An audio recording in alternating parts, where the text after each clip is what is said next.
உங்கள் பசங்களுக்கு கோவக்காய் அப்படின்னு சொன்னாவே பிடிக்கவே பிடிக்காதா? அப்போது நான் செய்கிற இந்த ரெசிபியை செஞ்சு கொடுங்க. கோவக்காய் தான் இருக்கிறதுலே அவங்க ஃபேவரட் டிஷ்ஷாக மாறிடும்.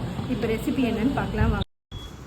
நான் எடுத்திருக்கிறது வந்து ஒரு 3/4 கேஜி வந்து கோவக்காய் எடுத்திருக்கேன்.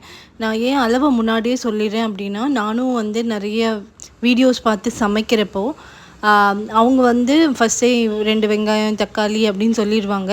நானும் எல்லாத்தையும் கட் பண்ணி வச்சுருவேன். அப்புறம் பார்த்தா அவங்க 1 கேஜி சிக்கன் இது நான் இப்போ ஆட் பண்ணுறேன் அப்படிங்கிற மாதிரி சொல்லுவாங்க.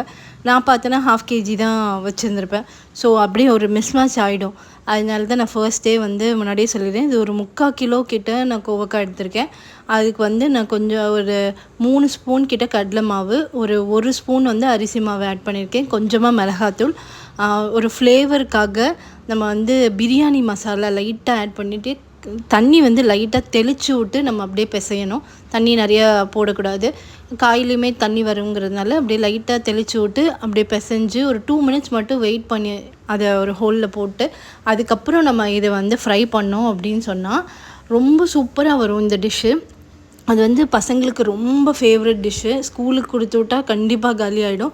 திருப்பி ஈவினிங் வந்தும் கோவக்காய் இருக்கான்னு கேட்டு அதை எடுத்து வச்சு சாப்பிட்ற அளவுக்கு இது வந்து ரொம்ப ஃபேவரட்டான டிஷ்ஷாக போயிடுச்சு.